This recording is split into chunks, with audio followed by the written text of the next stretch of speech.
Hi, I'm Julius from Sistema Solutions, and I'm here to show you about one of the updates Microsoft released for 2022 Release Wave 2 for Business Central. And that update is use multiple Remit-To addresses for vendors. Remit addresses are used when you print checks to pay your vendors. Vendors can have multiple Remit-To addresses for payments.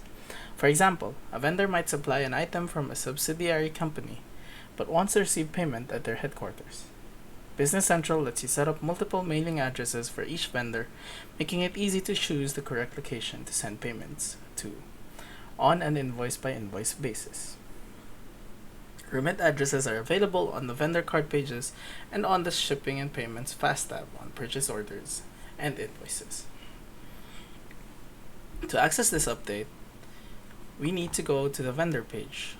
To do so, click on the search bar, select vendors, click on the page, which will take us to the vendor list. If we select a vendor, here we see the vendor card. Click the related action, vendor, and then remit addresses. Once here, we will be taken to the remit addresses list, where we can add a different remit address as needed. To add one, click on the new button. Will take us to a remit address card with which we can fill up necessary information such as code, name, addresses, address to, city, county, country, region code, contact, postcode, and communication lines. Once saved, it will appear on the remit address list.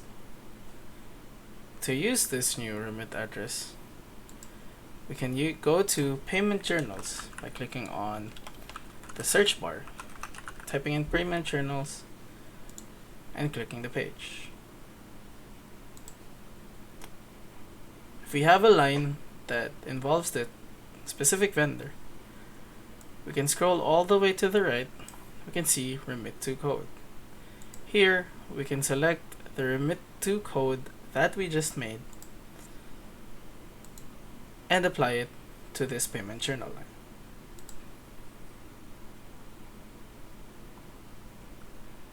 We hope you are able to use this update to its fullest. Thank you.